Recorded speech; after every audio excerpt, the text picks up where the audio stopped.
ദൈവനാമത്തിന് മഹത്വമുണ്ടാകട്ടെ. ഓൺലൈൻ സെമിനാരി എന്ന ഈ പ്ലാറ്റ്ഫോമിലൂടെ ദൈവവചനം പഠിക്കുവാൻ സമയം വേർതിരിച്ചിരിക്കുന്ന എല്ലാ പ്രിയപ്പെട്ടവർക്കും യേശുക്രിസ്തുവിന്റെ നാമത്തിൽ എൻ്റെ സ്നേഹവന്ദനം അറിയിക്കുന്നു. ഞാൻ പാസ്റ്റർ വി.എം. സണ്ണി കഴിഞ്ഞ 29 വർഷങ്ങളായി വിവിധ ഇടങ്ങളിൽ കർത്താവിന്റെ വേലയോടുള്ള ബന്ധത്തിൽ ആയിരിക്കുന്നു. കഴിഞ്ഞ 1 വർഷത്തിലധികമായി ഇന്ത്യ പെന്തക്കോസ്ത് ദൈവസഭ ചെങ്ങന്നൂർ സെന്ററിൽ നിരണം ഗ്രേസ് സെന്റർ സഭയുടെ ശുശ്രൂഷകനായിരിക്കുന്നു. കഴിഞ്ഞ കാലങ്ങളിൽ വിവിധ ഇടങ്ങളിൽ സഭയുടെ ചുമതല ഏറ്റെടുത്ത് ശുശ്രൂഷകൾ ചെയ്യുവാനായിട്ട് കർത്താവ് അവസരം നൽകി. അനേകരെ ദൈവവചനം പഠിപ്പിക്കുവാനും സത്യ വിശ്വാസത്തിലേക്ക് നടത്തുവാനുമുള്ള കൃപ ദൈവം തന്നു. കുടുംബസ്ഥനാണ്, 2 കുഞ്ഞുങ്ങളുണ്ട്. കർത്താവിന്റെ നാമത്തിന്റെ മഹത്വത്തിന് വേണ്ടി ഇതുവരെയും ദൈവം ഞങ്ങളെ ഉപയോഗിച്ച വിധങ്ങൾക്കായിട്ട് കർത്താവിനെ സ്തുതിക്കുന്നു. ഇങ്ങനെയൊരു മീഡിയത്തിലൂടെ ദൈവവചനം പഠിപ്പിക്കുവാൻ എനിക്ക് ലഭിച്ച അവസരത്തിനായിട്ട് കർത്താവിന് മഹത്വം കരയേറ്റുന്നതോടൊപ്പം തന്നെ അതിന് മുഖാന്തരമായി തീർന്ന ഓൺലൈൻ സെമിനാരിയുടെ അഡ്മിനിസ്ട്രേറ്റർ പാസ്റ്റർ ഡാനിക്കുട്ടി എബ്രഹാം, തന്നോടൊപ്പം ചേർന്ന് ഇതിന് ചുമതല വഹിക്കുന്ന പാസ്റ്റർ ഏലിയാസ് എന്നിവർക്കും ഈ സെമിനാരിയിൽ എന്നോടൊപ്പം പല വിഷയങ്ങൾ പഠിപ്പിക്കുന്ന മറ്റ് വേദാധ്യാപകരായ എല്ലാ കർത്തൃദാസന്മാർക്കും എൻ്റെ നന്ദിയും വന്ദനവും ഈ തരുണത്തിൽ അറിയിക്കുന്നു. ദൈവമക്കളായ നമ്മെ സംബന്ധിച്ചിടത്തോളം നമ്മുടെ ജീവിതത്തിൽ ലഭിച്ച ഒരു വലിയ പദവിയാണ് ദൈവവചനത്തിന്റെ വായനക്കാരും പഠിതാക്കളുമായിരിക്കുക എന്നുള്ളത്. അങ്ങനെ വീണ്ടും ദൈവവചന പഠനത്തിന് വേണ്ടി നാം കർത്തൃസന്നിധിയിലായിരിക്കുന്നത് കേവലം കുറച്ച് അറിവുകൾ സമ്പാദിക്കുവാൻ മാത്രമായിട്ടല്ല, ആത്മീകമായ നമ്മുടെ വളർച്ചയ്ക്കും നാം കർത്താവിന്റെ കരങ്ങളിൽ ഏറെ പ്രയോജനമുള്ളവരായി തീരേണ്ടതിനും മുഖാന്തരമായി തീരട്ടെ. 30 മിനിറ്റ് ദൈർഘ്യമുള്ള 20 ക്ലാസ്സുകളാണ് ഓരോ വിഷയങ്ങളും പഠിക്കുവാനായിട്ട് നമുക്ക് ലഭിച്ചിരിക്കുന്നത്. ആദ്യത്തെ 1-2 ക്ലാസ്സുകൾ മുഖവുര എന്നുള്ള നിലയിൽ കഴിഞ്ഞാൽ ഏതാണ്ട് 18 ക്ലാസ്സുകൾ മാത്രമേ ആ സബ്ജക്റ്റ് പഠിക്കുവാൻ നമുക്ക് ലഭിക്കുകയുള്ളൂ. അതുകൊണ്ട് അതാത് വിഷയങ്ങളെ കുറിച്ചുള്ള ആഴവും വിശദവുമായ ഒരു സമഗ്ര പഠനത്തിന് നമ്മുടെ മുൻപിൽ സമയമില്ല. എങ്കിലും കഴിവുള്ളിടത്തോളം അടിസ്ഥാനപരമായി മനസ്സിലാക്കേണ്ട വിഷയങ്ങൾ മനസ്സിലാക്കുവാൻ ഈ വചന പഠനത്തിലൂടെ പരിശുദ്ധാത്മാവ് എന്നെയും നിങ്ങളെയും സഹായിക്കട്ടെ. നിങ്ങൾ ഈ ക്ലാസ്സുകൾ അറ്റൻഡ് ചെയ്യുന്നുവെങ്കിൽ നിശ്ചയമായും ഒരു ക്ലാസ്സുകൾ പോലും മുടക്കാതെ കൃത്യമായിട്ട് എല്ലാം അറ്റൻഡ് ചെയ്യുവാനായിട്ട് നിങ്ങൾ ശ്രമിക്കുക. ക്രമീകൃതമായി അധ്യാപകർ നിങ്ങൾക്ക് നൽകുന്നതായ അസൈൻമെന്റുകൾ വർക്കൗട്ട് ചെയ്യാനായിട്ട് ശ്രമിക്കുക. നോട്ടുകൾ വായിച്ച് മനസ്സിലാക്കുക.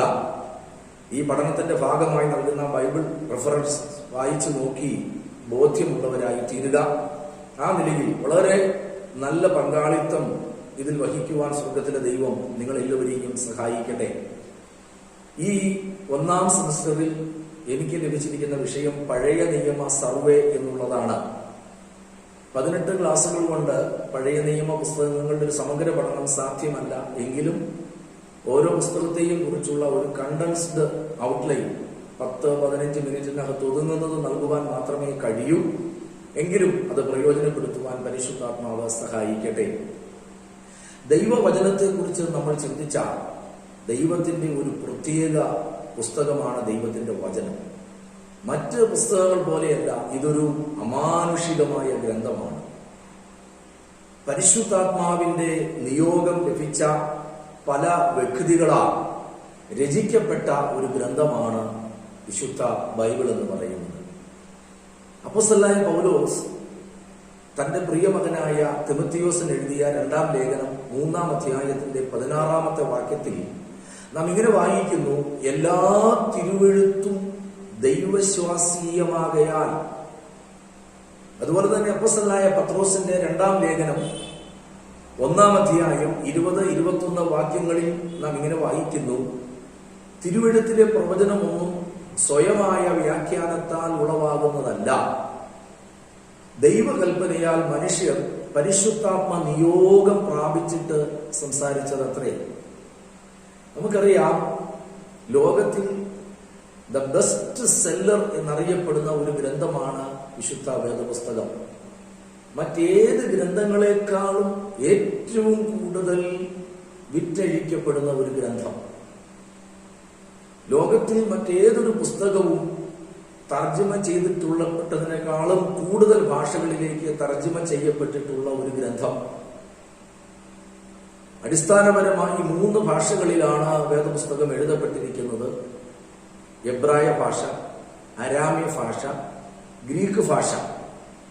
നമ്മുടെ കരങ്ങളിൽ ഇന്ന് ലഭിച്ചിരിക്കുന്ന ദൈവത്തിന്റെ വചനം പല വ്യക്തികളുടെ പരിശ്രമ ഫലമായി, സമർപ്പിക്കപ്പെട്ടവരുടെ പരിശ്രമ ഫലമായി നമ്മുടെ ഭാഷയിലേക്ക് പരിഭാഷപ്പെടുത്തപ്പെട്ടിട്ടുള്ളതാണ്. അതുകൊണ്ട് തന്നെ ദൈവത്തിന്റെ പദ്ധതികൾ, ദൈവത്തിന്റെ വിചാരങ്ങൾ, ദൈവത്തിന്റെ വചനങ്ങൾ നമുക്ക് ലഭിച്ചിരിക്കുന്നത് ഓർത്ത് ഞാൻ കർത്താവിനെ സ്തുതിക്കുന്നു. അതുപോലെ തന്നെ ബൈബിളിന്റെ മറ്റൊരു പ്രത്യേകത, it is also one of the oldest books in the world. ഏറ്റവും പുരാതനത്വം അവകാശപ്പെടുവാൻ കഴിയുന്ന ഗ്രന്ഥങ്ങളിൽ ഒന്നാണ് വിശുദ്ധ വേദപുസ്തകം. വേദപുസ്തകത്തിന്റെ ഏറ്റവും പുരാതനമായ കയ്യെഴുത്തു പ്രതികൾക്ക് ഏതാണ്ട് 4000 വർഷത്തിലധികം പഴക്കമുണ്ട്. ഇത്രയും പുരാതനത്വം ഉണ്ടെങ്കിലും ഇന്നും ഏറ്റവും അത്യാധുനികമായ ഒരു ഗ്രന്ഥവും കൂടെയാണ് വിശുദ്ധ ബൈബിൾ എന്ന് പറയുന്നതിൽ തെറ്റില്ല. കാരണം ജീവിതത്തിന്റെ ഏറ്റവും പ്രധാനപ്പെട്ട ചോദ്യങ്ങളുടെ ഉത്തരങ്ങൾ ഇതിൽ നിന്നുമാണ് നമുക്ക് ലഭിക്കുന്നത്. ആ ചോദ്യങ്ങൾ ഏതൊക്കെയാണെന്നല്ലേ? ഞാൻ എവിടെ നിന്ന് വന്നു? ഞാൻ എന്തിന് ഇവിടെ ആയിരിക്കുന്നു? ഇനി ഞാൻ എവിടേക്ക് പോകും? ഈ ചോദ്യങ്ങൾക്ക് കൃത്യവും വ്യക്തവുമായ ഉത്തരം നൽകുന്നത് വിശുദ്ധ വേദപുസ്തകം മാത്രമാണ്. വേദപുസ്തകത്തെ കുറിച്ച് നമ്മൾ ചിന്തിക്കുമ്പോൾ 66 പുസ്തകങ്ങളുടെ ഒരു സമാഹാരമാണ് വേദപുസ്തകമെങ്കിലും ഈ എല്ലാ പുസ്തകങ്ങൾക്കും കൂടി ഒരു മുഖ്യ വിഷയമാണ് കൈകാര്യം ചെയ്യുവാനായിട്ടുള്ളത്. വീണുപോയ മനുഷ്യവർഗത്തെ വീണ്ടെടുക്കുന്ന ദൈവത്തിന്റെ സ്നേഹ പദ്ധതി, God's loving plan to rescue mankind. വേദപുസ്തകത്തിന്റെ ഏറ്റവും മുൻപിലത്തെ പേജിൽ 66 പുസ്തകങ്ങളുടെ ഒരു ക്രമം, പുസ്തകക്രമം എന്ന പേരിൽ നമുക്ക് കാണുവാനായിട്ട് സാധിക്കുന്നുണ്ട്.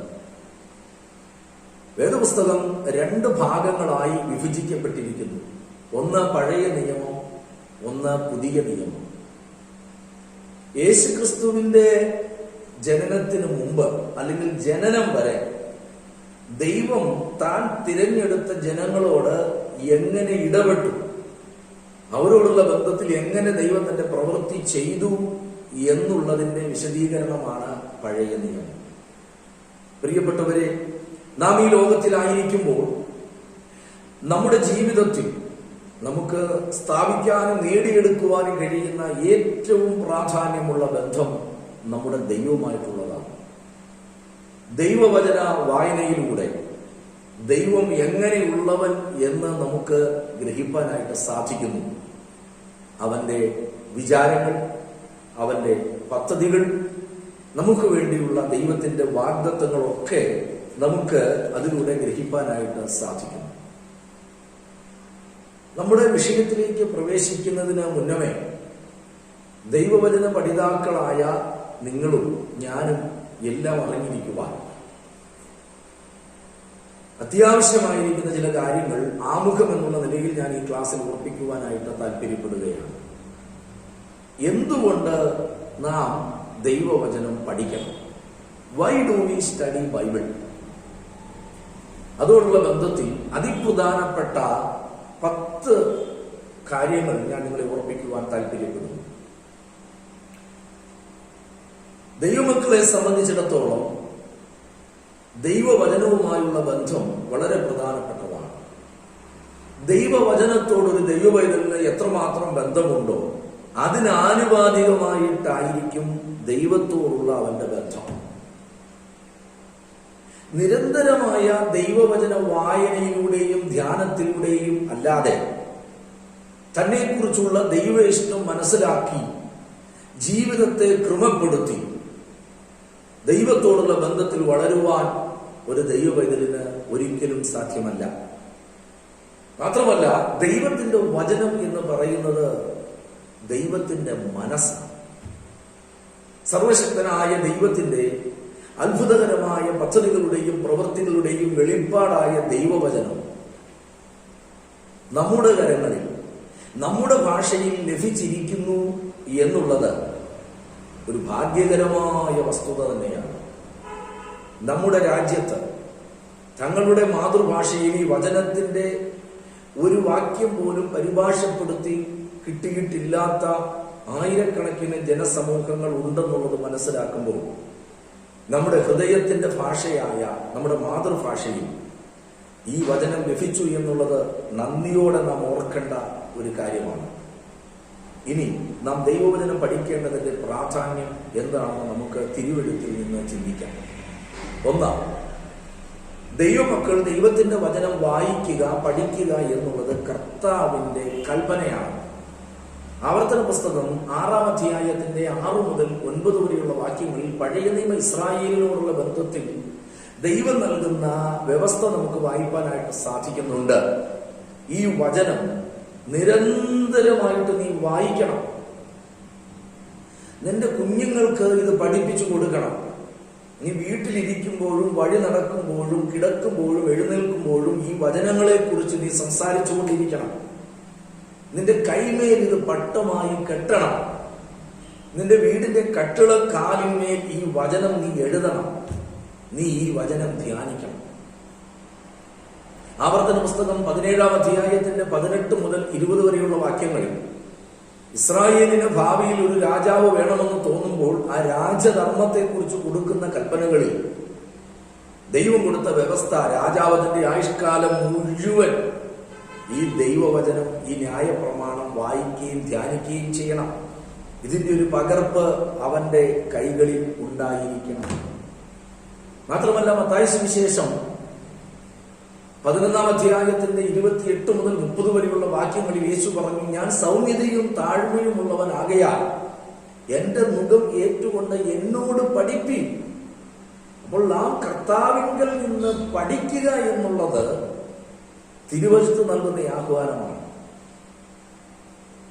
ഗുരുവിന്റെ പാദപീഠത്തിൽ ഇരുന്ന് ഗുരുവിൽ നിന്ന് കേട്ട് പഠിക്കുക എന്നുള്ളതാണ് ഒരു ശിഷ്യന്റെ ഏറ്റവും പ്രധാനപ്പെട്ട ചുമതല. ഇതിലേറ്റവും അനുകരണീയമായ മാതൃക ബെഥാനിയിലെ മറിയയുടെ മാതൃകയാണ്. ലൂക്കോസിന്റെ സുവിശേഷം 10-ന്റെ 39 മുതൽ 42 വരെയുള്ള വാക്യങ്ങളിൽ നമുക്കത് കാണുവാനായിട്ട് സാധിക്കുന്നുണ്ട്. നാം ദൈവവചനം പഠിക്കേണ്ടതിന്റെ രണ്ടാമത്തെ റീസൺ, ദൈവത്തിന്റെ മനുഷ്യൻ അല്ലെങ്കിൽ ഒരു ദൈവ പൈതൽ തികഞ്ഞവനാകേണ്ടത്. മത്തായി 5:48 ഗിരിപ്രഭാഷണത്തിൽ യേശു പറഞ്ഞു, ആകയാൽ നിങ്ങളുടെ സ്വർഗീയ പിതാവ് സൽഗുണപൂർണനായിരിക്കുന്നത് പോലെ നിങ്ങളും സൽഗുണപൂർണരാകുകയും. പെർഫെക്റ്റ് എന്ന പദമാണ് അവിടെ കൊടുത്തിരിക്കുന്നത്. എല്ലാ സൽപ്രവൃത്തികളും ചെയ്യത്തക്കവണ്ണമുള്ള സൽഗുണപൂർണതയിലേക്ക് ദൈവവചനത്തിലൂടെയുള്ള ഉപദേശം, ശാസന, തിരുത്തൽ, നീതിയിലെ അഭ്യസനം എന്നിവയിലൂടെ ദൈവമക്കൾ എത്തണം എന്ന് കർത്താവ് ആഗ്രഹിക്കുന്നുണ്ട്. മൂന്നാമത്തെ കാരണം, ദൈവമക്കൾ തെറ്റിപ്പോകാതിരിക്കേണ്ടതിന്. അറിവില്ലായ്മ എന്ന് പറയുന്നത് അപകടകരമായ ഒരു വസ്തുതയാണ്. മത്തായി 22:29 തന്നെ പരീക്ഷിക്കുവാൻ ചില ചോദ്യങ്ങളുമായിട്ട് വന്നവരോട് യേശു പറയുന്നൊരു മറുപടിയുണ്ട്. നിങ്ങൾ തിരുവെഴുത്തുകളെയും ദൈവശക്തിയെയും അറിയായിക കൊണ്ട് തെറ്റിപ്പോകുന്നു. ലൂക്കോസിന്റെ സുവിശേഷം 24-ാം അധ്യായത്തിൽ യെരുശലേമിൽ നിന്ന് എമ്മൗസിലേക്ക് പോയ 2 ശിഷ്യന്മാരുടെ ചരിത്രം നമുക്കറിയാം. ദൈവവചനം വേണ്ടതുവണ്ണം ഗ്രഹിക്കാതിരുന്നതുകൊണ്ട്, പഴയ നിയമ തിരുവെഴുത്തുകളെ കുറിച്ചുള്ള ശരിയായ അറിവില്ലാതിരുന്നതുകൊണ്ട് നിരാശരും വാടിയവരുമായി പോയ ശിഷ്യന്മാരുടെ ചരിത്രം നാം അവിടെ വായിക്കുന്നുണ്ട്. എന്നാൽ അവരോടൊപ്പം നടന്ന നല്ല ഗുരുവാകുന്ന കർത്താവ് പഴയ നിയമ തിരുവെഴുത്തുകളിൽ നിന്ന് തന്നെക്കുറിച്ചുള്ള സത്യം അവർക്ക് തെളിയിച്ചു കൊടുത്തപ്പോൾ അവരുടെ ഹൃദയത്തിലെ ഭാരം മാറുകയും നിരാശ മാറുകയും അവരുടെ അകം കത്തുകയും ചെയ്തു എന്ന് നാം തിരുവെഴുത്തിൽ വായിക്കുന്നുണ്ട്. ദൈവവചനത്തെക്കുറിച്ചുള്ള ശരിയായ അറിവില്ലായ്മയായിരുന്നു ഗലാത്യ സഭകളുടെ പരാജയം എന്ന് ആ ഗലാത്യ ലേഖനം വായിക്കുമ്പോൾ നമുക്ക് കാണുവാൻ സാധിക്കും. ഇനി നാലാമത്തെ കാര്യം, യഥാർത്ഥ ആത്മീക സ്വാതന്ത്ര്യം ലഭിക്കേണ്ടതിന്, യഥാർത്ഥ ആത്മീക വിടുതൽ ലഭിക്കേണ്ടതിന് നാം ദൈവവചനം പഠിക്കണം. യോഹന്നാന്റെ സുവിശേഷം 8-ാം അധ്യായത്തിന്റെ 31-32 വാക്യങ്ങൾ. യേശുക്രിസ്തുവിന്റെ പ്രസംഗം കേട്ട് യഹൂദന്മാർ പലരും അവനിൽ വിശ്വസിച്ചു. എന്നാൽ തന്നിൽ വിശ്വസിച്ച യഹൂദന്മാരോട് യേശു പറയുന്നു, നിങ്ങൾ എന്റെ വചനത്തിൽ നിലനിൽക്കുന്നുവെങ്കിൽ വാസ്തവമായി നിങ്ങൾ എന്റെ ശിഷ്യന്മാരായി സത്യം അറിയുകയും സത്യം നിങ്ങളെ സ്വതന്ത്രന്മാരാക്കുകയും ചെയ്യും. അപ്പോൾ അറിയുന്നതും അംഗീകരിക്കുന്നതുമാണ് യഥാർത്ഥ സ്വാതന്ത്ര്യം. റോമാലേഖനം 6-ാം അധ്യായത്തിന്റെ 17-18 വാക്യങ്ങൾ, 8-ാം അധ്യായത്തിന്റെ 1 മുതൽ 3 വരെയുള്ള വാക്യങ്ങളിലൊക്കെ റോമിലുള്ള ദൈവമക്കളോട് പൗലോസ് പറയുന്നു, നിങ്ങൾ ഒരിക്കൽ പാപത്തിന്റെ ദാസന്മാർ ആയിരുന്നുവെങ്കിലും നിങ്ങളെ പഠിപ്പിച്ച ഉപദേശ രൂപത്തെ, സുവിശേഷത്തിന്റെ സത്യങ്ങളെ, വചനത്തെ ഹൃദയപൂർവം അനുസരിച്ചു. പാപത്തിൽ നിന്ന് സ്വാതന്ത്ര്യം ലഭിച്ചു, നീതിക്ക് ദാസന്മാരായി തീർന്നതുകൊണ്ട് ദൈവത്തിന് സ്തോത്രം ചെയ്യുന്നു. റോമർ 8-1 മുതൽ ന്യായപ്രമാണത്തിന് കഴിയാഞ്ഞതിനെ സാധിപ്പാൻ ദൈവം തന്റെ പുത്രനെ അയച്ചു. ജീവന്റെ ആത്മാവിന്റെ പ്രമാണം, സുവിശേഷം, എനിക്ക് പാപത്തിന്റെയും മരണത്തിന്റെയും പ്രമാണത്തിൽ നിന്ന് ക്രിസ്തുയേശുവിൽ സ്വാതന്ത്ര്യം വരുത്തിയിരിക്കുന്നു. അപ്പോൾ യഥാർത്ഥ ആത്മീക സ്വാതന്ത്ര്യം ലഭിക്കേണ്ടതിന് നാം ദൈവവചനം പഠിച്ചേ മതിയാകും. 5-ാമത്തെ കാര്യം, ശരിയായ പോഷണത്തിലൂടെ ശരിയായ വളർച്ചയുണ്ടാകുവാൻ നാം ദൈവവചനം പഠിക്കണം. വീണ്ടും ജനനം എന്ന് പറയുന്നത് ഒരാരംഭമാണ്. ജനിച്ചാൽ വളരണം, വളർന്നേ പറ്റൂ. ഈ ലോകത്തിലെ മാതാപിതാക്കളായ നാം നമ്മുടെ കുഞ്ഞുങ്ങളുടെ വളർച്ച എത്രയധികമായിട്ട് ആഗ്രഹിക്കുന്നു. അതിനുവേണ്ടി നാം എന്തെല്ലാം ചെയ്യുന്നു? അങ്ങനെയാണെങ്കിൽ സ്വർഗീയ പിതാവ് നമ്മുടെ ആത്മീക വളർച്ചയെ ആഗ്രഹിക്കുന്നു. ശരിയായ വളർച്ചയ്ക്ക് സമീകൃത ആഹാരം ആവശ്യമാണ്, നല്ല പോഷകാഹാരം ആവശ്യമാണ്. 1 പത്രോസ് 2-1-2 വാക്യങ്ങളിൽ നാം ഇങ്ങനെ വായിക്കുന്നു, ഇപ്പോൾ ജനിച്ച ശിശുക്കളെ പോലെ രക്ഷയ്ക്കായി വളരുവാൻ വചനമെന്ന മായമില്ലാത്ത പാൽ കുടിപ്പാൻ വാഞ്ചിപ്പീൻ. സമ്പൂർണ്ണ പോഷകാഹാരമായ പാലിനോടാണ് ദൈവവചനത്തെ ഉപമിച്ചിരിക്കുന്നത്. അങ്ങനെയാണെങ്കിൽ ശരിയായ പോഷണത്തിലൂടെ ശരിയായ വളർച്ചയുണ്ടാകണമെങ്കിൽ നാം ദൈവവചനം നിരന്തരം വായിക്കുന്നവരും ധ്യാനിക്കുന്നവരും പഠിക്കുന്നവരുമായിരുന്നെങ്കിൽ മാത്രമേ സാധ്യമാകൂ. 6-ാമത്തെ കാര്യം, വിശുദ്ധ ജീവിതം നയിപ്പാൻ കഴിയേണ്ടതിന് ദൈവവചനം ഹൃദയത്തിലുള്ളവർക്ക് മാത്രമേ വിശുദ്ധ ജീവിതം നയിപ്പാനായിട്ട് കഴിയത്തുള്ളൂ. 119-ാം സങ്കീർത്തനത്തിന്റെ 9-11 വാക്യങ്ങളിൽ നാം ഇങ്ങനെ വായിക്കുന്നു, ബാലൻ തന്റെ നടപ്പിനെ നിർമ്മലമാക്കുന്നത് എങ്ങനെ? നിന്റെ വചനപ്രകാരം അതിനെ സൂക്ഷിക്കുന്നതിനാൽ തന്നെ. സങ്കീർത്തനക്കാരൻ വീണ്ടും പറയുന്നു, ഞാൻ നിന്നോട് പാപം ചെയ്യാതിരിക്കേണ്ടതിന് നിന്റെ വചനത്തെ എന്റെ ഹൃദയത്തിൽ സംഗ്രഹിക്കുന്നു. അപ്പോൾ ദൈവവചനം ഹൃദയത്തിലുള്ളവർക്ക് മാത്രമേ ഒരു വിജയകരമായ വിശുദ്ധ ജീവിതം നയിപ്പാനായിട്ട് കഴിയുകയുള്ളൂ. 7-ാമത്തെ കാര്യം, ഉത്തമമായ നടത്തിപ്പ് ദൈനംദിന ജീവിതത്തിൽ ലഭിക്കുക. ദൈവവചനത്തിലൂടെ ദൈവത്തിന്റെ ആത്മാവ് നമുക്ക് ആവശ്യമായ നടത്തിപ്പുകൾ നൽകുന്നു. സങ്കീർത്തനം 25-12 നടക്കേണ്ടുന്ന വഴി ഉപദേശിച്ചു തരുന്ന, കാണിച്ചു തരുന്ന ദൈവവചനം.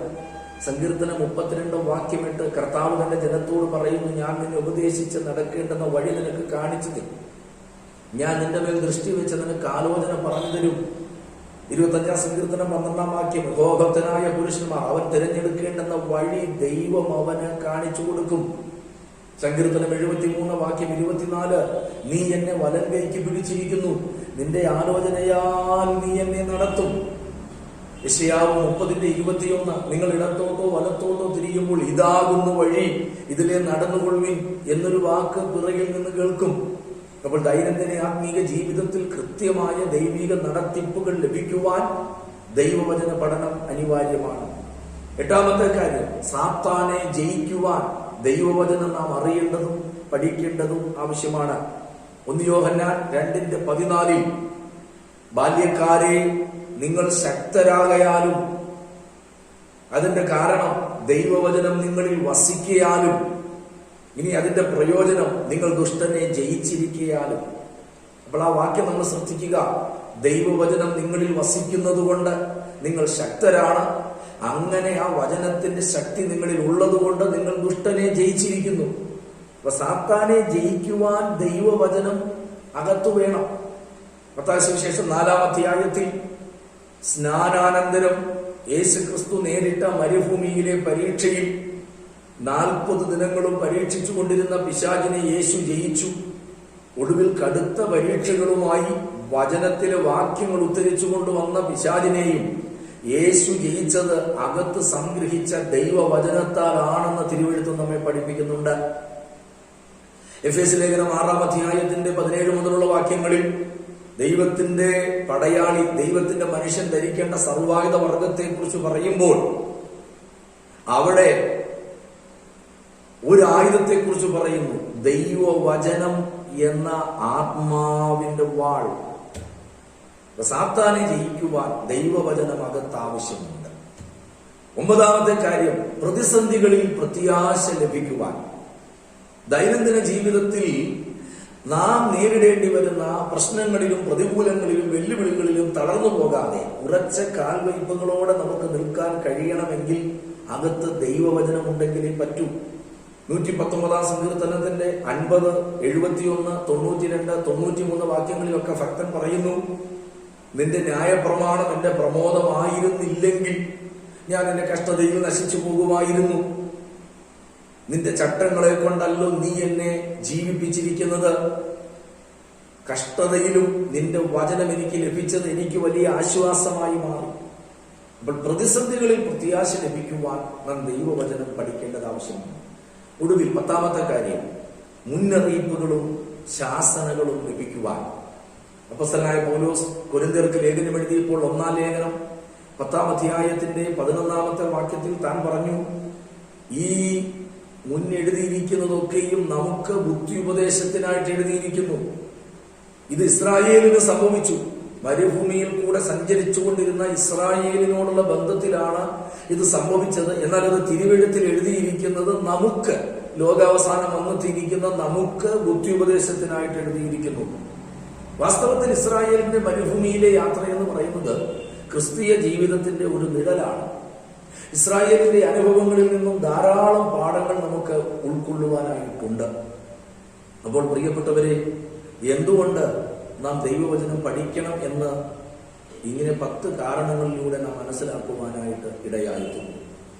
ദൈവവചനത്തോട് നമുക്ക് എത്രമാത്രം ബന്ധമുണ്ടോ അതിനനുസരിച്ച് മാത്രമേ ദൈവത്തോട് നമുക്ക് ബന്ധം പുലർത്തുവാൻ കഴിയൂ.